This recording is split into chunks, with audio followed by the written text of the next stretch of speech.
A simple diner. A father and daughter sharing a meal. A single warning scribbled on a receipt would change their lives forever. Witness the silent courage that shattered indifference and unveiled a shocking truth. It was a chilly Thursday afternoon in a quiet town just outside Denver. The kind of town where everyone knows everyone and strangers are noticed immediately.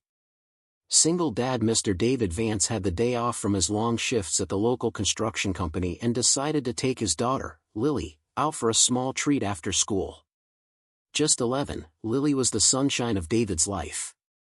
Since his wife passed away 2 years ago, David's world revolved around keeping Lily smiling, no matter how hard life got. They stepped into a cozy roadside diner, Ruby's Griddle, a small place with red vinyl booths and a jukebox that hadn't worked in a decade. It was warm inside, filled with the smell of pancakes and maple syrup. Lily picked a booth near the window, her nose pressed to the glass, watching the snow fall gently outside. "Hot chocolate with marshmallows?" David asked with a grin. "You know me so well," she beamed.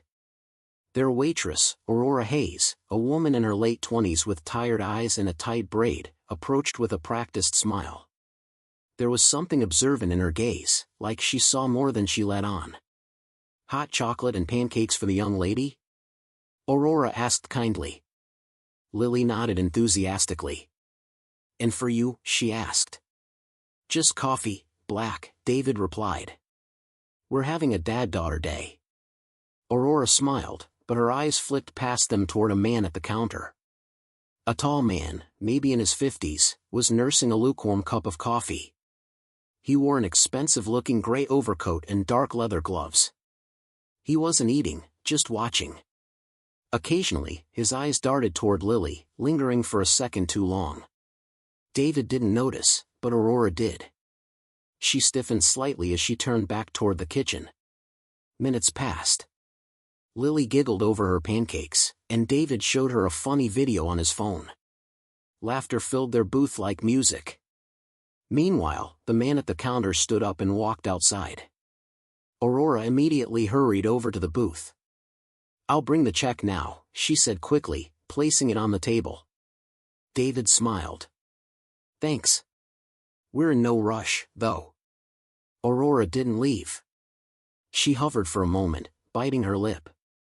Then she turned away and said, You might want to read the receipt." David raised an eyebrow. "The total's right there."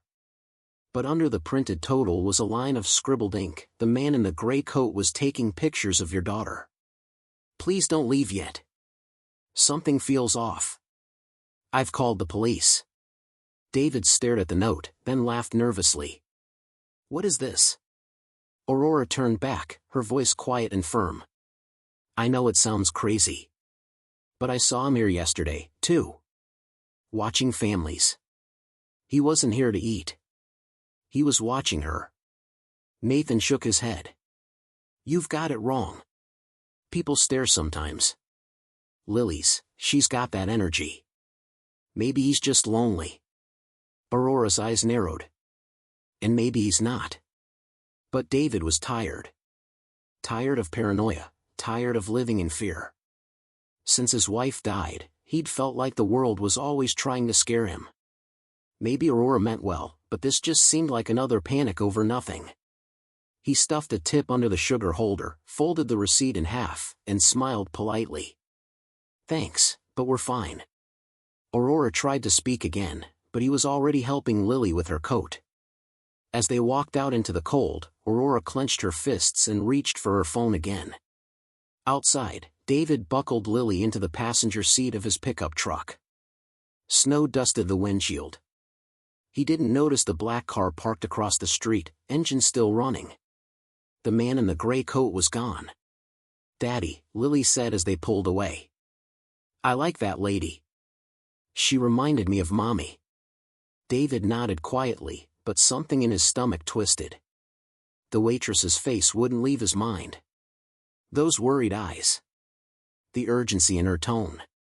He looked in the rearview mirror. The black car was now trailing them from 2 cars behind. Was it his imagination? He turned left at the light. So did the black car.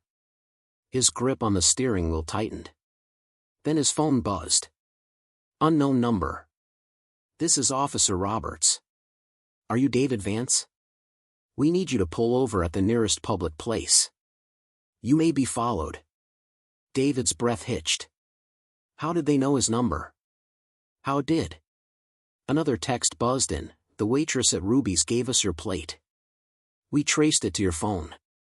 You're in danger. Do not go home. David's heart dropped. He looked at Lily, humming to herself and swinging her legs.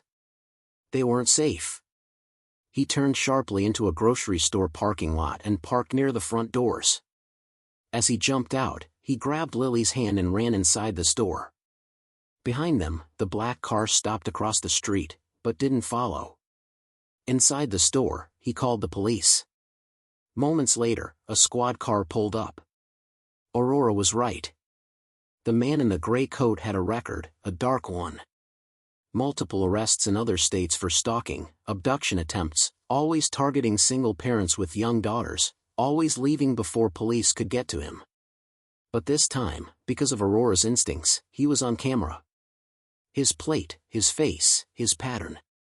David sat on a bench near the cereal aisle, holding Lily tightly as officers took statements. His chest ached, not just with fear, but with guilt. He had ignored the warning. 3 days had passed. David hadn't stopped thinking about that warning note, the one he nearly ignored. Every time he looked at Lily, he felt both thankful and shaken. That quiet waitress had seen something he hadn't. Then one evening, there was a knock at the door. It was Aurora. She stood on the porch, holding 2 cups of coffee. I hope this isn't weird, she said softly. I just wanted to check in. Make sure you're both okay. David let her in. You didn't have to, but thank you. They sat in the small living room, the silence between them thick with unspoken things. Finally, David said, You saved my daughter, and I brushed you off. Aurora looked down. I don't blame you. He tilted his head. Why not? She took a deep breath. Because 3 years ago, I saw a little girl in a diner just like Lily. A man was watching her, and I knew something was off, but I stayed silent. The next day, she went missing. Her hands trembled slightly around the coffee cup. I've lived with that ever since, she whispered. So now, even if people think I'm crazy, I speak up. Because staying silent once was the biggest mistake of my life. David stared at her, stunned. This wasn't just a waitress who got lucky. She was someone who had carried the weight of a child she couldn't save and turned it into a promise to protect others. I'm so sorry, he said quietly. She nodded, her voice cracking. Me, too. Just then, Lily peeked into the room. Daddy, is that the hot chocolate lady? David chuckled. Yes, sweetheart. Lily ran up and hugged Aurora without hesitation. Thank you for helping us. Aurora froze, overcome for a moment. Then slowly, she hugged Lily back, like it was something she had needed for years. In the days that followed, Aurora stayed in their lives. Lily adored her, and David respected her more than most people he had ever known. The man in the gray coat was arrested thanks to Aurora's courage in the small diner where it all happened. Locals started calling it the place where a child was saved with a receipt. David now carried that note with him everywhere, a reminder that heroes don't always wear uniforms. Sometimes they wear aprons and write on receipts.